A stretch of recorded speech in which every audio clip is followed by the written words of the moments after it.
Welcome to the Revel Fitness. You don't want me to do a welcome statement. Welcome to the Revel Fitness Podcast, episode number 9 for Wednesday, September 2nd. It's 7:53 p.m. We actually have a class going on right now because there are not enough hours in the day, and anybody who thinks there are is full of crap, or you're not doing enough or something. I totally disagree with that, by the way. Okay, well, why don't you tell us what the topic is and tell me why you disagree. Okay.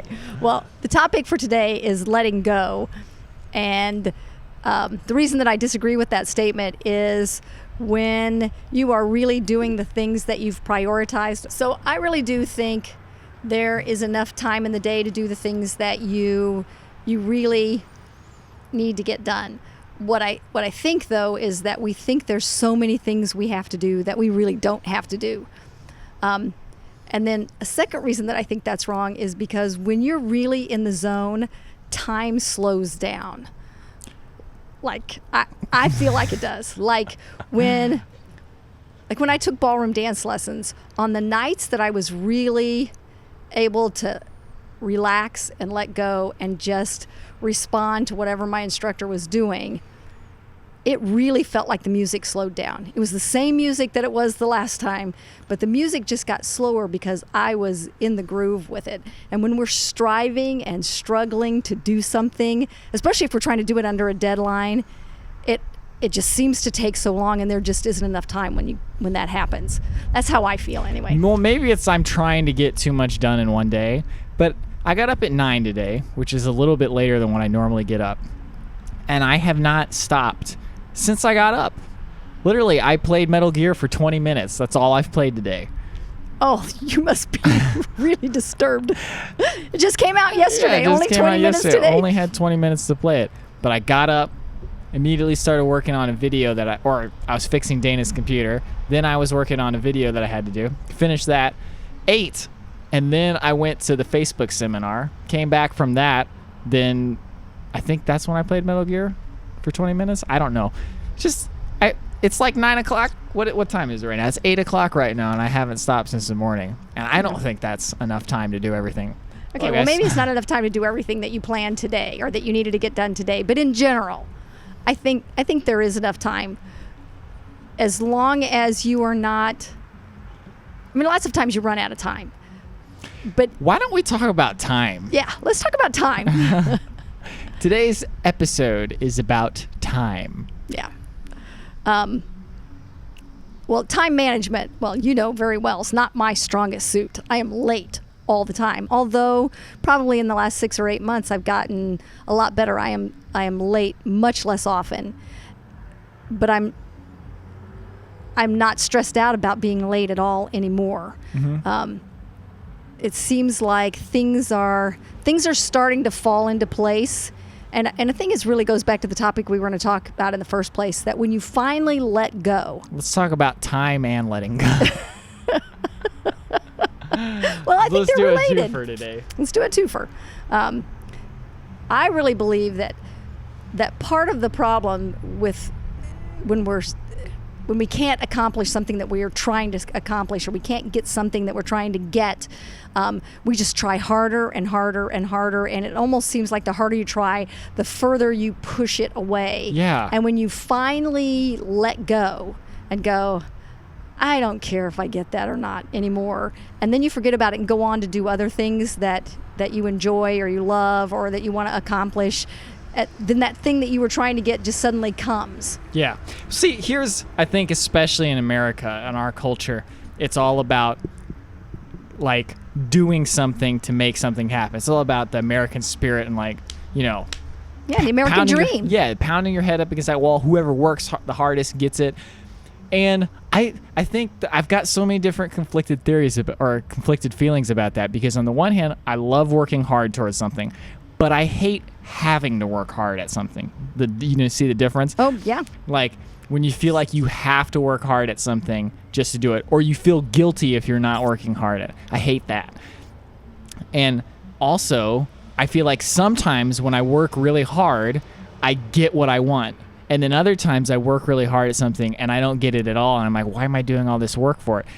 And I think in general, I just don't want to be working as hard as I am. Like, that sounds like funny, but it's really like my priorities in life, all the things I really want to do, I don't do every day. Like, I don't push towards those every day because I feel like they're impractical or impossible. Mm-hmm.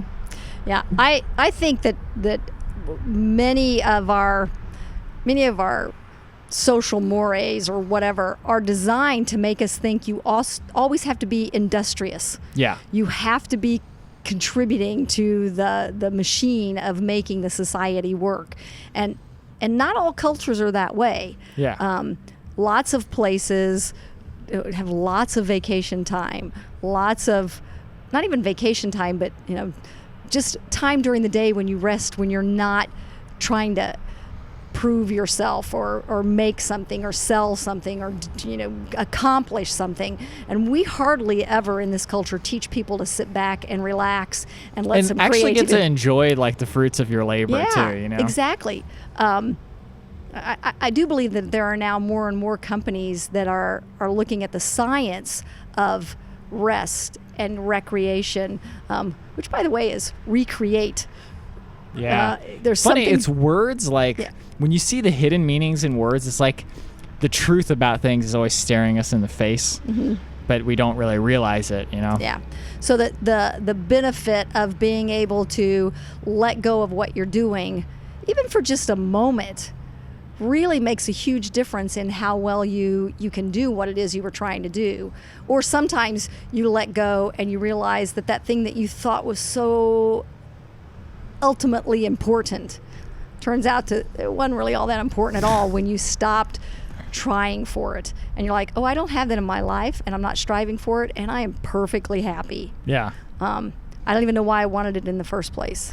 Well, first I'm gonna get back to that in a second, but first I want to talk about like what happens to me a lot of times is that I feel like I'm missing out on an opportunity if I don't get something done like right away.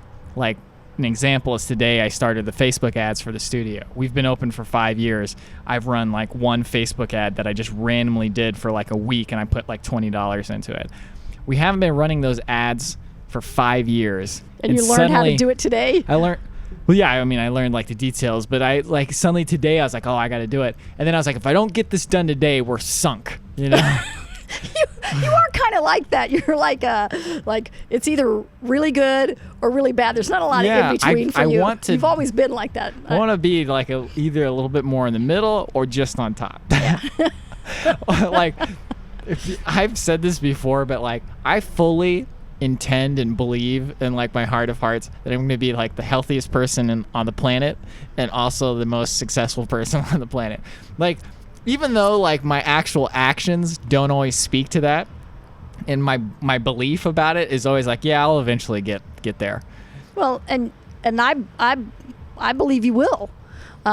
First of all, I think you'll define success the way you want to define it. You won't be defining it being, some corporate magnate who has a billion companies and makes a lot of money and your workers aren't getting any money and blah, blah, blah, blah, blah. Yeah, well, I think success for me right now is making the studio so that we don't have to constantly be worrying about it, you know? But going back to the things that you really, really want and you're really trying to get them. So like, what happens to me a lot of times, and like, this is something I also want to talk about this episode, is how much belief alters your actual reality. Like what you believe the world to be. Like it seems like esoteric, or it seems like kind of like airy-fairy to think that you get to create your own reality. But when you really think about it, like as weird as the world is that so far-fetched to think that what we think about the world is actually what it is? Because sometimes like, man, like there's a multiplayer Mario game, right? And I've been like thinking forever that that's got to happen. And it happened, but I mean, not that I created that, but one of the beliefs I very strongly held for a long time was that 1 minute got you holding an ace, next minute got you falling on your face. Okay? And then like my relationships with girls is that to a T. Like at the beginning, I'm like, oh my God, this girl's perfect. And then we find out later, it's like, oh, well, maybe we're not so perfect for each other. And it's like, I've believed that, and like, I find evidence for that being real, and I'm like, maybe I should just start thinking 1 minute got you holding an ace, next minute got you holding an ace. That's just exactly what I was getting ready to say, because I actually do believe that. Well, and when you talk about this kind of concept with people, they will often go, well, of course that's you see that happening because you were expecting it. You're looking for that to be happening. Well, yeah, I think that's what you should do. Like, I think everybody's good at heart. And I think that everybody I run into, underneath all our personal psychoses, everybody's has a good heart and a loving heart underneath there somewhere. So I always treat people that way, and I only see the good. And someone, more than once, people have said to me many times in my life, come to think of it, someone has said, well, of course you only see their good points. That's all you look for. Well, yeah, because that makes me a lot happier. Yeah. And it makes my relationship with them better, and it makes them happier when they're around me, so they are really only showing their good parts. Yeah. Well, I think the weird thing is that we have a tendency to not, I don't think you have this tendency so much, but just people in general, and especially myself, we have this tendency to think that anything placebo is fake, so it's not worthy of being real, you know? But placebos really work. Like, they physically actually work. It's not like, well, it is just in your head. Yeah, it but is the fact exactly is, in your but head. it starts in your head and it goes to actual physical reality. Oh, yeah. So how much, I mean, I think the big thing is that there's no reason not to choose the best reality for yourself, because we don't know all the answers. We don't know how the heck are we even here. How the heck is it that we're mostly empty space and yet we're still solid bodies? Like, if you actually look at like the actual protons and stuff, it's like mostly empty space. Mostly empty space, exactly. Like, you just look at something like that and you're like, this is absurd. And like, this is the game that we've decided to play. The game of, oh, I've got nothing. It's a struggle. It's like, I'm not going to be taken care of by life. I'm forever going to be unhappy. I'm forever going to be alone. There's never going to be enough to go around. I have to strive and struggle and claw my way through to make sure I get my piece of it. Yeah. As opposed to believing that there's enough to go around, and if we share with each other and take care of each other and believe that everyone's good, if everybody did that, then everybody actually would be good. It's like senior skip day. I think I was just the other day or maybe this past month, I've been asking people, is the fundamental problem with us humans that we have a problem where somebody else is not doing what we want them to be doing?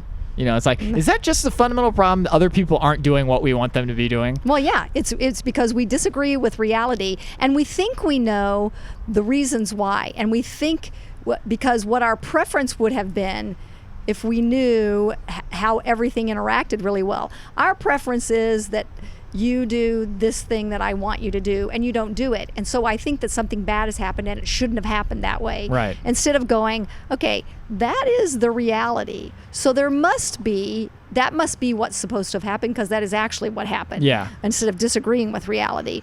But I want to go back to this belief and how that affects what happens, because I know in my own life numerous instances where I just believed something would happen, and everybody would say, you know, you're just crazy, and literally I just kept saying it would happen, and then it did. In business transactions and other things where everybody goes, that's never going to happen. That's never going to happen. And then I'm like, okay, well then maybe it won't, but I believe it will. That's perfect. It goes back it to the does. limitations we were talking about last episode, where you limit yourself before you've even done it. Yeah. Say, no, that's impossible. That'll never happen. How do you know that'll never happen? Well, so, and if you believe that it won't, it almost certainly will make it much more difficult. Difficult for it to happen. But I don't know if you read that book, The Biology of Belief. I have. Yeah. It's been a while, so I'm sure I will misquote it horribly. But there is science behind the idea that our belief alters our reality. And placebos are just one part of that. That if you believe it will work, then it will.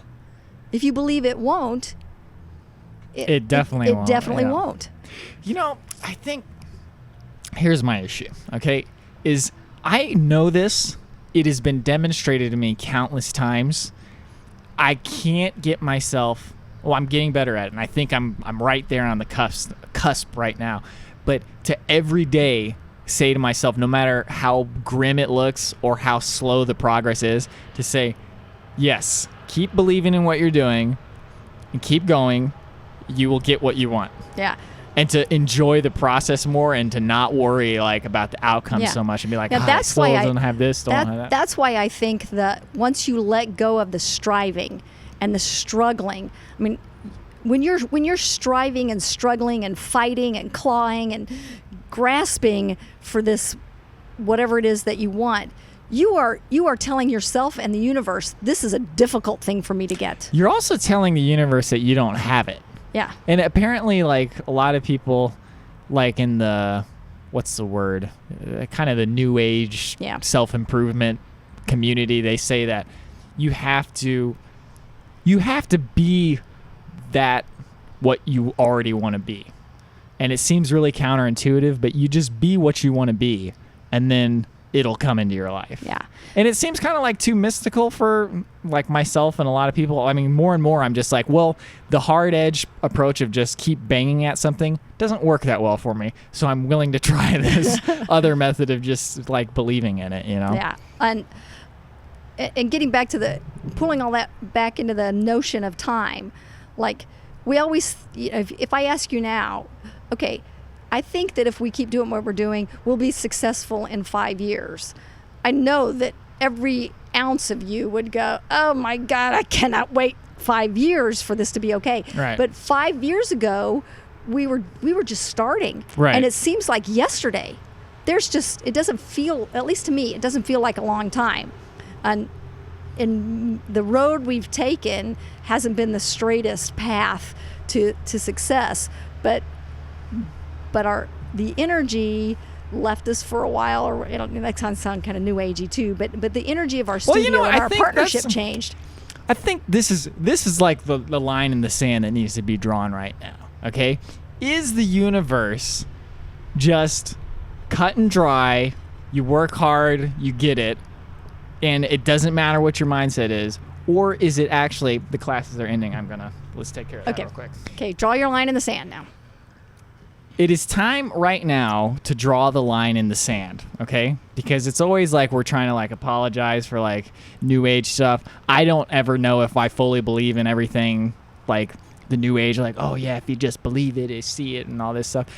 But I'm willing to, I'm not willing. I want to draw the line in the sand right now. Am I going to be in a world that belief alters your reality, or am I going to be in a world where it's just physical matter bumping into each other? Everything's random.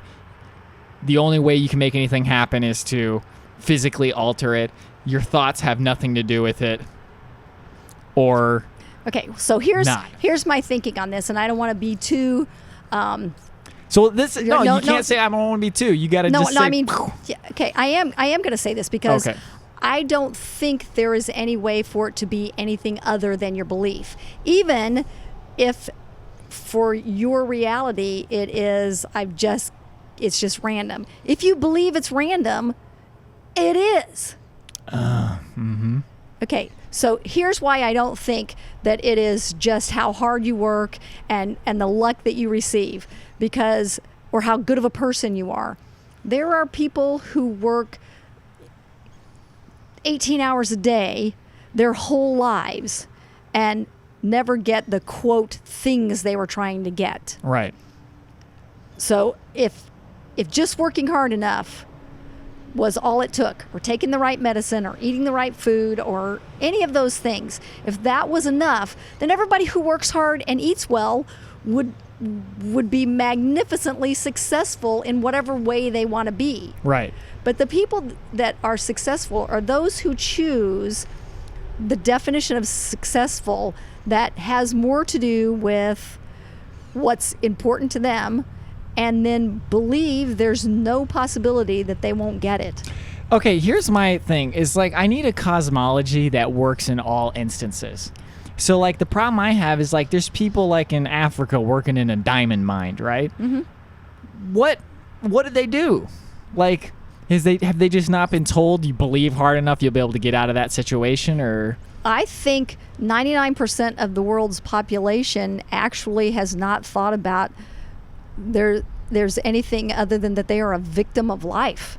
Even in our own country, where we teach you that you try hard enough, you succeed. Everybody, not everybody, but most people believe that life is happening to them. Not that they're having a life, not that they are living, but that life is happening to them, and everything that happens to them is just fate, and that's what it is. They've not been told that you can take some control, that it is your decision to decide whether you're a victim or not. It is your decision to decide whether life is just going to happen to you. But what I said a while ago, I think is also true. When things don't happen the way you planned because, okay, I worked this hard and then I didn't get that. Okay, but maybe the answer to the thing that you've really said you wanted requires that this little piece not happen or that little piece not happen. Just because you didn't get the answer to the question you were asking, maybe the question you're asking is not the right one. The question is why am I not getting what I say that I want or what I believe that I want, but is truly what is it that I really want? And if I get these other things that I tangibly say I want, and I get them, can I really have the kind of life I want to have? That's a good point, because right now, I say right now probably the thing I want the most is I want a girlfriend, right? Mm-hmm. That's the thing that I think about the most often lately. But the thing that I want most out of my life, period, is to not think about, we talked about the other day. What were we talking about the other day? I don't. I can't remember what the topic was now. Oh, honesty? I don't remember. But where I just do the things that I want to do without thinking 10 steps ahead. Oh, yeah. Your limitations that you put on yourself. Yeah. That is ultimately more important than anything else in my life right now. Okay. So, when I look at the different tribulations as far as that's gone, I see how all the different ways I can create that version of myself given my current circumstances, and how my current circumstances helps me to create that. Yes. Asking a girl out at a random place. That is a huge hurdle to overcome, in the sense, not hurdle, but it's a huge opportunity to be exactly what I want to be, which is somebody who can talk to somebody without worrying about what other people think and just doing it. Yeah. It's practice. You've really put that signal out there, I believe. Just the things that you've talked about over the last many months, years, about how you really want to be the kind of person who does, as you said, just is free and easy, basically. Right. You just don't want to have to be. I don't want to be thinking about it. You don't want to be scheming anymore, strategizing. Yeah. You just want to just be able to say what you want to say. And when you pray to God, or you pray to the universe, or you whatever you believe, when you say I want that, the best way for it to give it to you is to give you the opportunity to practice it and do it. One of my favorite movies is Bruce Almighty, and the following one, Evan Almighty. Evan Almighty, the wife gets really mad at the husband because he thinks he's Noah. And she leaves him, and she's in a restaurant, and God comes to visit her, and she says all the stuff that she wants in her life is I want compassion, I want this or that. And she said, and he says, geez, you think if you want to be compassionate, wouldn't God give you the opportunity to be compassionate? I forgot about that.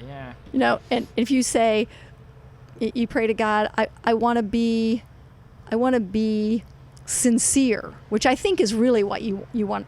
It boils down to sincerity. You want all of your communications and your dealings in life to be sincere, not strategized, not thought 20 steps ahead. Just, I want to have a sincere response or reaction or statement to you. I want to have real sincere interactions with people. The only way you can learn to do that, because it's not your way now, is to have the opportunity to practice. Man, I totally forgot about that. Yeah, because we've read a book called Conversations with God recently, and one of the big tenets of it is that you get to create yourself. Like it was kind of like, it seems so obvious when you think about it, but really you get to create yourself. I think we're always like thinking, oh yeah, it's my upbringing, it's my genes, it's my schooling, it's where I live. It's got you to where you are now, that's for sure. Yeah. But in reality, you get to be whoever you want to be, and you get to create that at every moment. So in that creation, I feel like the universe is a place where it'll give you chances to create who you want to be. So just in the exact same way, you want to be a compassionate person, it's going to give you all opportunities to be compassionate. It's not going to be just like, oh, I'm compassionate because I said so. That's not the way life works. It's not. It's action combined with thought, you know? Yeah, it is. It's like... Being is demonstrated in reality. It's like, that's the whole point of physical existence, is to demonstrate that which you are. Yes. And it's... Sometimes it takes, like saying, I'm a calm person. Even if you're not, when you start saying it, you start acting calm, you look for opportunities for there to be excitement or aggravation or crises so that you can be calm. If your calmness is never tested, how could it possibly? It's exactly the same way our immune system acts. Okay, if you don't ever get the opportunity to fight some germs, your immune system's not going to be strong. You won't have a healthy immune system because it's never been built up. It's never been challenged. So let's just use compassion. If you want to be a compassionate person, but you never have the opportunity to use that skill, it won't be very strong. And so you actually have to look for them or you have to recognize them when the world brings them to you. And I will tell you that while most people don't realize it, you are being given the opportunity every day to demonstrate everything that you want to be. We just don't always know it. Like, I cannot tell you how many times in the studio I will meet someone, one of our students, I get the impression their outward projection to me tells me one thing, blah, blah, blah. And then there comes an opportunity to have a deeper discussion or this or that, and there is a whole myriad of other things going on, which gives me the opportunity to do the things that I want to do. I want to connect with people in a loving and kind manner. Doesn't mean I want to save everybody's life. I don't want to fix anybody. I just want them to know that there are kind and loving people out there that don't judge them for the things that are going on in their lives, that they don't, and that there's a chance to create something different in their life. I would love to be able to give this message to everyone in the world. The one we're talking about right now is that you get to choose who you want to be. The most defeating statement that I hear all the time is, I've always been this, I've always been that. Yeah, we talked about that last episode. Yeah. So it's catching yourself and being able to go, I get to decide. Yeah, just recently, just as a personal example for myself, is I'm a very frazzled person. My calm gets very easily upset, like especially when I have too much stuff going on. Like you could tell at the beginning of this episode, I was feeling like I already feel better. That's funny. But at the beginning of this episode, I felt like I had too much stuff going on. But like I really don't want to be that way. So I feel kind of like recently, like just the sheer amount of stuff that I have going on right now is giving me a chance to finally be that person that I want to be, which is somebody who's like, oh yeah, there's a lot going on, but it's okay. Like if we don't get it all done, we don't get it all done, and we can do it tomorrow. Yeah, and if it fails because we didn't do it today, then yeah. And I think, yeah, just saying it out loud right now, really, that's probably a good example, because like I'm watching your body language, and your body language in the last 15 minutes has just completely changed.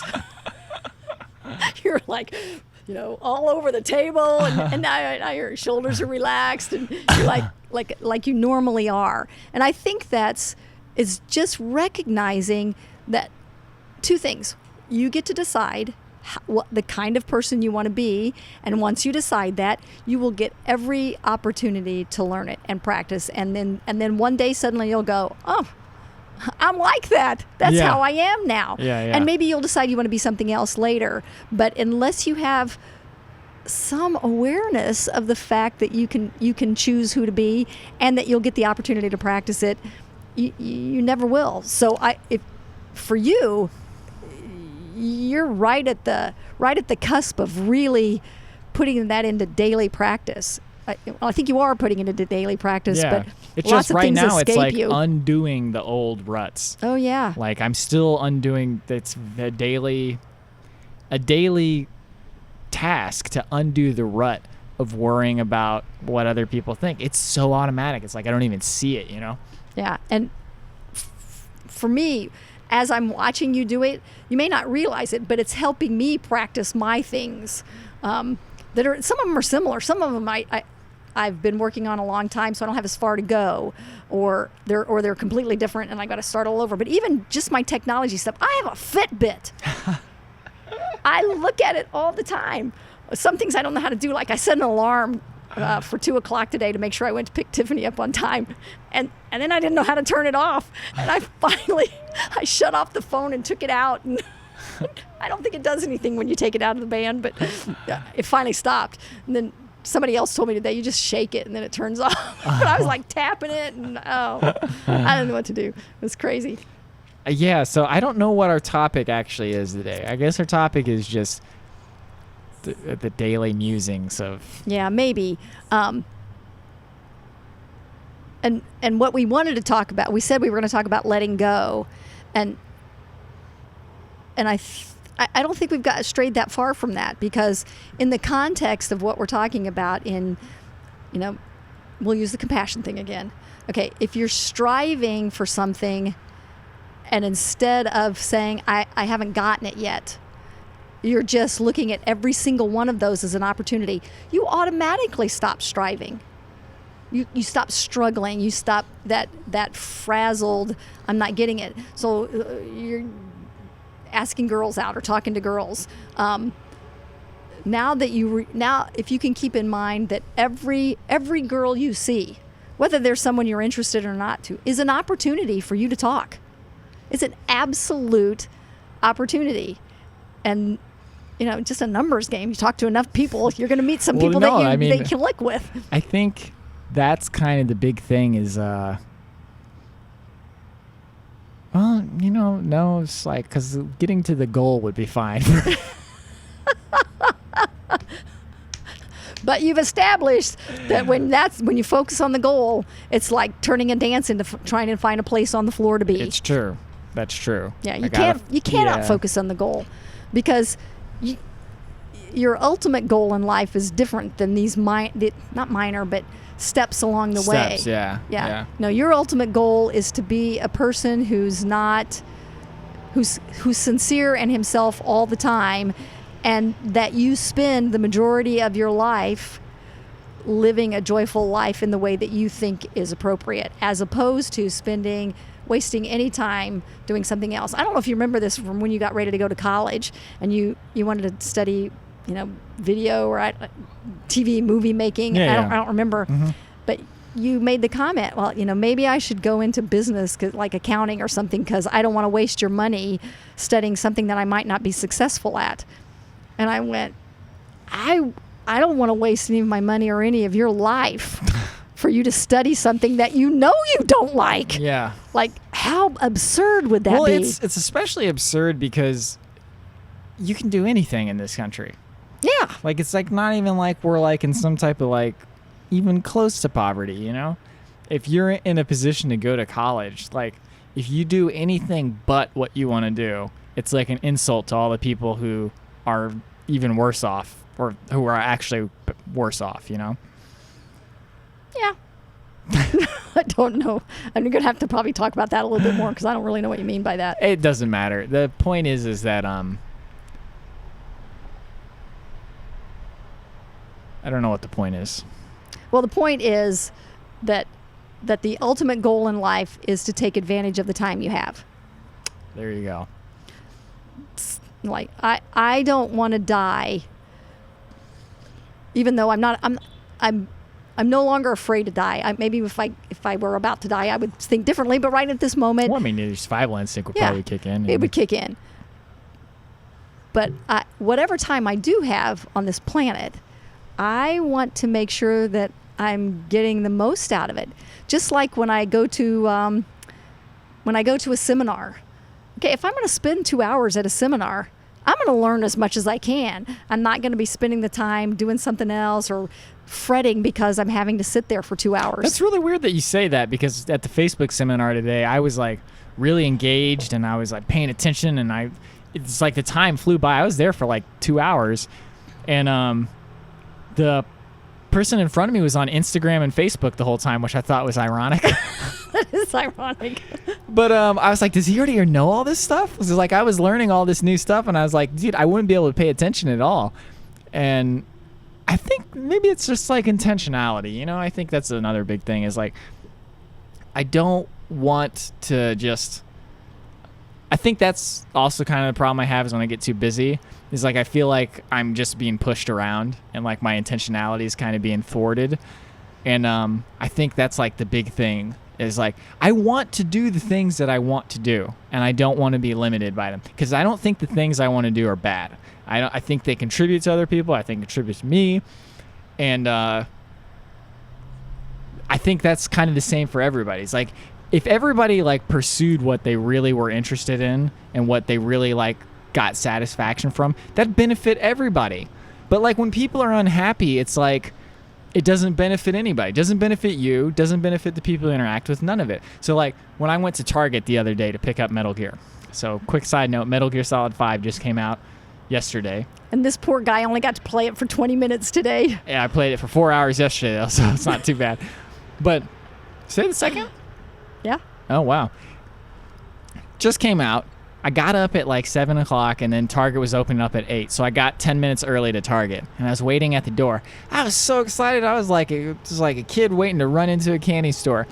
But every single person I interacted with in Target was like just sad to be alive. And it's like, I think what struck a chord with me so much is that is how I've spent a lot of my life. It's just like, oh, so me, I gotta do this, and aren't I poor me, and blah blah blah. And it's like, there's a guy on this movie, he's like, it's a drag and it's a bore, and you know what you can do? You can just shut up and give. But it's true. It's like, if you do what really resonates with you, it gives to other people as well. Yeah. You know. And I think about that when you told me that story earlier today or yesterday, when you told me how that is. I realized that in my life I've watched that happen over and over again, and when I was more easily led than I am now, because now I really try to make a conscious effort to really interpret the world myself and not let other people interpret it for me. And say things. But I would be really happy in some environment until someone else told me it wasn't a good environment. Yeah. And that would kind of like taint my thinking. Yeah. And now I don't believe anybody could do that for me, because even now I try not to pass on bad things. I try not to, be involved in gossip or that kind of stuff. But when I hear it, it doesn't affect me anymore. And I have some compassion for the people who that's what they spend so much of their time doing, is talking about how bad their lives are, or how someone else has treated them badly, or how someone else is not living their life correctly. Right. But it's that intention to just go, I'm not living my life that way. And I see under all that stuff that's coming out of you is you trying to connect in some way, and you just don't know how yet. Yeah, and when you think about it, that's true. It's like when people gossip and they're like, oh, can you believe what this did and that did and they did? It's really, they're just looking for somebody to talk to. Yeah, they're looking to connect with you in some way, and they're saying something that in our world the way it is now is generally okay. People don't tell you not to do that, and people engage in it all the time. But if they agree with you, then you've made a connection. You have something in common. Yeah, that's true. it's people have a tendency, I think, not to trust each other very much. So you don't trust them with your new age ideas or your real beliefs because you might get judged for it. You might not make that connection. And so instead of just being yourself and making a connection with the people that you actually can make one with, you pretend or you be something else, you make that connection, and then it's easily broken because it was based on nothing. Yeah, there was something I was about to say about that. Oh, yeah. So speaking of Metal Gear and people just being who they are, there's a guy on YouTube. His name is Young Yeah, and he has Metal Gear videos, and I was watching one of them, and you were watching it with me. And the guy was just dripping with a passion and enthusiasm for it to the point where you wanted to know what he was talking about. Not only that, when you were playing yesterday and I came in, I was like, oh, is that mission that guy did? I recognized it right away. What did I watch it? 15 minutes of his thing? But he was so interesting because he was so interested. He was passionate about it. I think that's why, not with everybody, but the stuff that I've learned about nutrition since you got sick is exponentially greater than what it was before that, even though I'd been paying attention to nutrition for a while. But now it is a real passion for me, and it is striking a chord with a number of people. But I talk to everybody about it. I talked to the lady sitting I was getting a pedicure today. The lady sitting next to me was getting a pedicure at the same time, and suddenly I was talking to her about nutrition and food and this or that, and the girl that was doing her pedicure asked for my card. She got my card, but I don't know if they learned anything or if they just got wrapped up in it because I was so excited about it. But I think that's what it takes. And it used to be I would wait for somebody to show me that they might be interested in it. Now it's silly. Now because I just start in. I'm like, no, it's you know anything about paleo? I want everybody to interact with me that way too, because I used to be just when I talk to somebody, I'd be like, oh, I got to find something to talk to them about, or I don't have anything to talk to them about. I think the key is just start speaking your truth immediately and let them decide whether they're going to talk or not. Yeah. Just go for it, just it seems kind of forceful, but I don't think it's forceful at all. It's just it's cutting through the fat and immediately going, hey, this is what I like talking about. What do you like talking about? Yeah. And then just getting right to it. Yeah. And you might not have the same thing in common, but if one of you or both of you are really passionate about what you're talking about, it's easy to listen to them. Yeah, that's very true. And ask questions and how did you even know about that? How did you get started? How did you start thinking about that? What changes has it made in your life? All kinds of stuff. And if you are the same way about the things that you like to talk about, they can't help but be that way. It draws people in. I think just being yourself is... It's such a cliche, but it's just so important. Yeah, but most people don't even know who their selves are. Well, I think that's too, yeah. Because, well, first of all, we raise our kids by telling them how they should do, what they should wear, how they should behave, and lots of parents were really good about not doing that. But most of us were like, okay, we kind of have an idea of what it takes to be a decent adult contributing member of this society, and that's sort of what we focus on. If I were raising kids now, I'd do it a whole different way. But many people, and you've met them, I've met them, we were them, haven't thought at all about what they really want out of life. That's the hardest question, is when you ask someone, what do you want? What do you want your life to be? If you didn't have to think about anything, what would you do? Lots of people either can't answer that question or they've got an answer. They just have given themselves so many rationale as to why that can never happen. Yeah. I had someone that I dated for a long time who was miserably unhappy in his job, and I asked him, I was like, what do you want to be? I want to be an architect. why don't you just start that right now? Well, it takes, it'll take me 3 to 5 years. I'm like, 3 to 5 years from now, you're still not going to be an architect if you don't start. But if you start now, and he never did. He believed, or he had that problem where he would think out 20 steps why it wouldn't work, and then he just wouldn't start. Yeah. Perfection paralysis is what he called it. And I think many people have that. They either don't know or they do know but don't believe it can happen, so they don't even try. And I think this brings us full circle back to, what do you believe? Do you believe that the world is a world of belief, or it's just a world of practical matters? Are you asking me? No. Oh, okay. I'm just in general. Yeah. But I think I'm tired of, I think that's the line drawn in the sand. It's like, now it's like, look, I can either choose to believe that I have some agency in the world and that my beliefs and positive thinking will at the very least make me happier. May not get me everything I want. And on the other side, you choose to believe you can't. Either way, you're choosing a belief system. Yeah, I guess I guess that really is what it boils down to. So it's like you're still choosing. choosing. Yeah, you're you choosing got a a belief choice system. no matter what. Yeah. So if you're choosing a belief system, then wouldn't you choose the belief system that would work in your favor instead of choosing a belief system that does not work in your favor? Well, no, I think people would choose the wrong one because, like, this is a big realization I've come to recently. People are not their own number one fans. Oh, People that's true. do not love themselves more than anybody else. That is absolutely the key, one of the crucial keys to your own happiness. You have to love yourself more than anybody else. I don't care who's in your life. I don't care if it's a perfect spouse, if it's kids, it's anything. You are like, when those little things come down on the airplane, you put yours on first, then you put somebody else's on. Yeah. And it's just like this, believe it.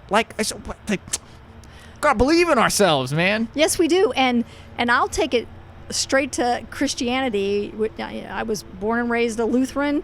I was taught, love thy neighbor as you love thyself.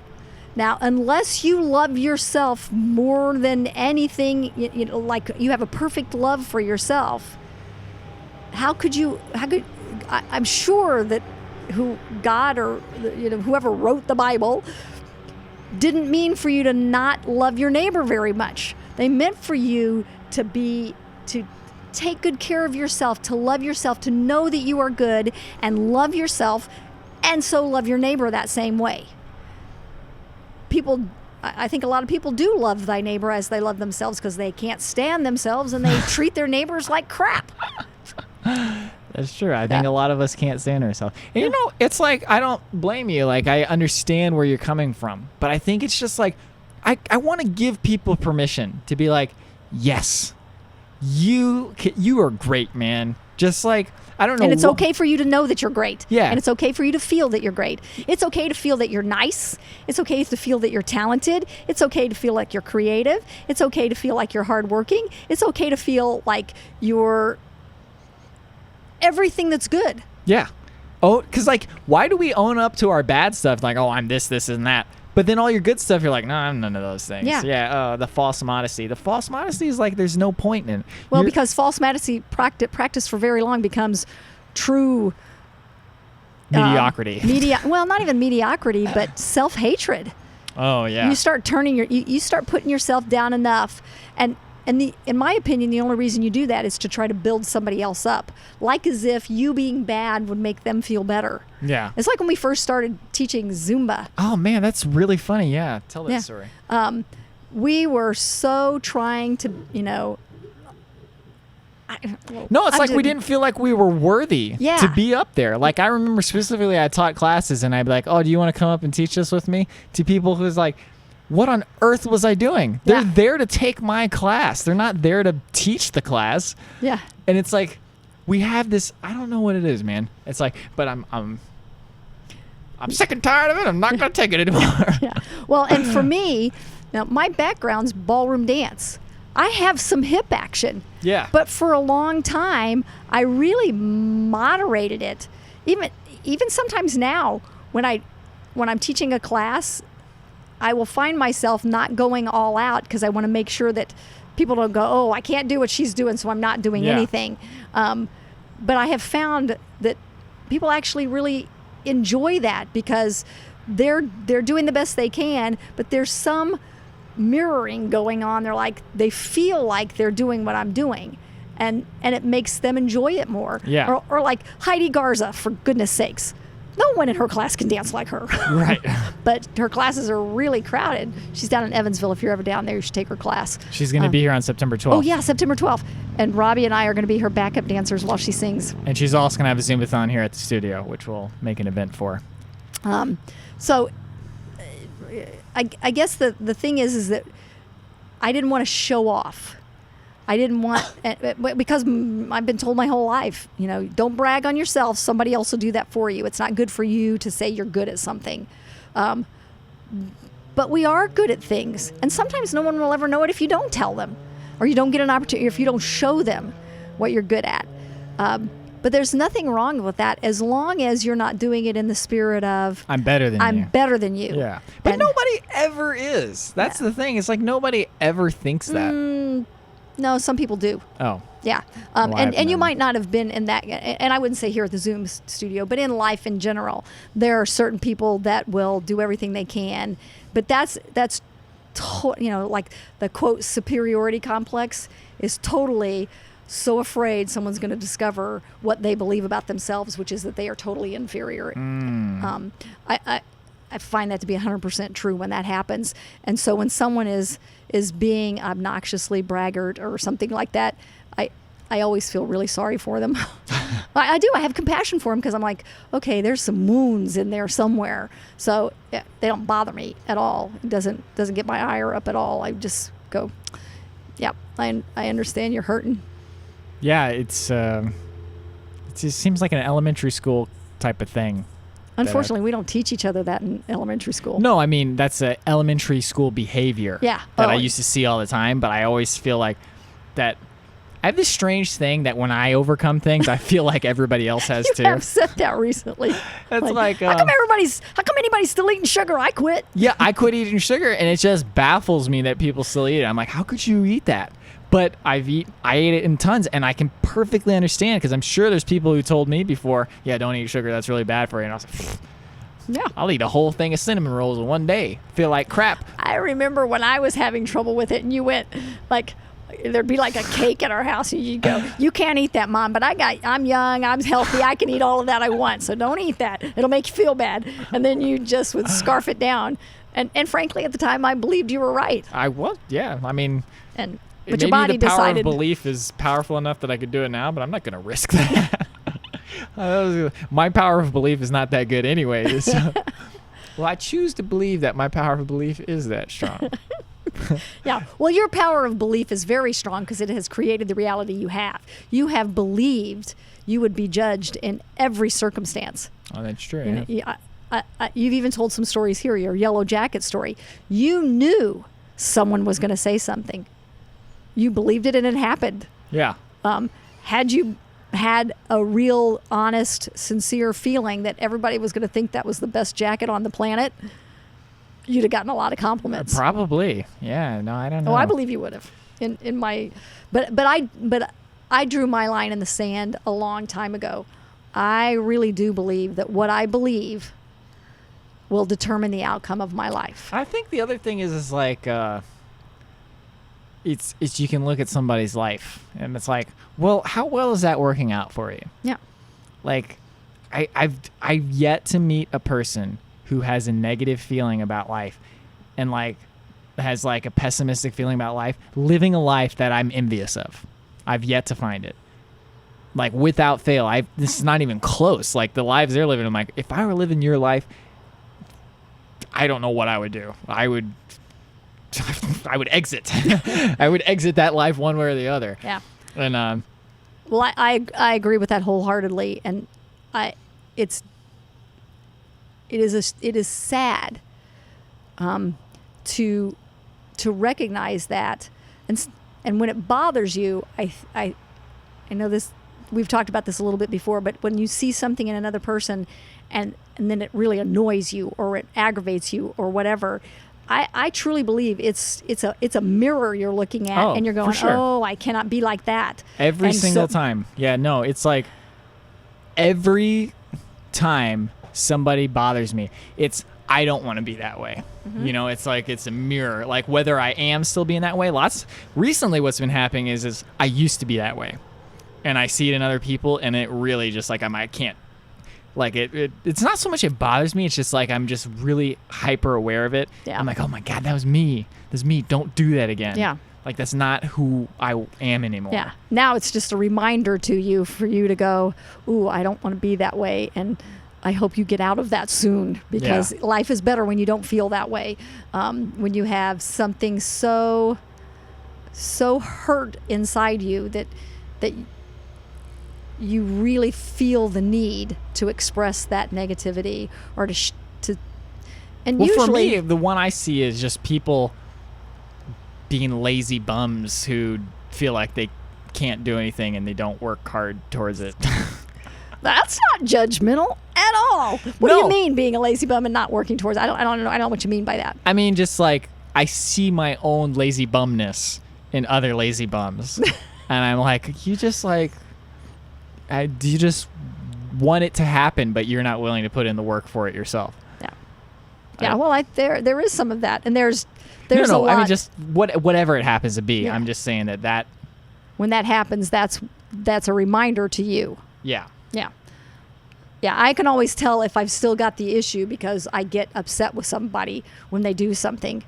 And then I go, okay, I must still be doing it. I haven't worked through that issue yet. But when I see some of the things that I've worked through completely, then I see it again, and all it fills me with is love and compassion, and so hoping for them that they figure out how to get beyond that kind of thinking, because it just makes you hurt. Then I know I've really gotten past it, whatever the thing might be. So to wrap up, because I'm extremely hungry, is it's always a good reason for us to stop. Yeah, I think one of the big keys is constantly having other people to help remind you. Like this podcast has actually been extremely helpful for both of us, because every week it's a refresh reminder to be like, yes, no, don't give up. Just keep going. It's refueling. Yeah. We refuel those positive intentions that we have. And I want to just kind of take that thought and put it back with the one we were talking a while ago about knowing that you're good. I think these podcasts are not only good for us, I think they're good for other people, but I know that we're doing a good job because I like listening to them. They're very helpful. When I take car trips, I used to listen to music. Now I listen to our podcasts, and there are things that we say that I think, oh, I wish I'd also added this thought, or it makes me think some more about it. But one thing that isn't happening that really surprised me is that in the past, whenever I would see myself on video or hear myself recorded, I would just cringe at how terrible I sound. Yeah. I just can't, I couldn't stand it. I'm like, oh, I'm going to say something stupid, or I did say something stupid. I have not had that feeling once since we started this, and I've listened to them a couple of times because it's helpful to help me remember how I want to be. Now, I've said it out loud. I've put it out there to the world. We've recorded it. Oh, okay. I've got actual evidence to prove that what you hate in another is what you hate in yourself. Look at home movies of yourself from like 20 years ago and watch how much everything well, maybe you don't. Maybe this is still something I have to get over. But I watch home videos of myself from when I was a teenager. I'm like, what was I doing? Like, how could you behave like that to other people? What are you saying? Like that, why are you doing that? And it's like, I just thought of that. So maybe that's proof positive right there. What? I think you left part of that equation out. What? Okay, what were you doing was you were doing something that you then don't like seeing in other people? No, I was looking at myself and I didn't like what I was doing. Oh, okay. No, I don't get it. I'm missing something. Sorry. I was doing something I don't like that I was doing. I don't do it anymore. And I saw it in myself, and it's just like seeing another person. Oh, okay, I got it now. Now I understand what you mean. Yeah, it's just, so I hated it, but I very clearly was doing that at one point. Yeah. You know? Because it's me. Yeah. So it's not even somebody else. I'm looking at somebody else technically because I'm not that person anymore. But I actually did that, and I really hate whatever I was doing. So. Yeah, now I get it. Okay. Sorry, I missed that. I'm sure that other people that were listening got it just fine, but sometimes I'm not as quick on the draw. Well, yeah, okay. But yes, no, I'm glad that you can listen to yourself now and you enjoy it. Yeah, and I don't feel like it's quote conceited. I think we do a very good job of doing what we're doing here. It's interesting.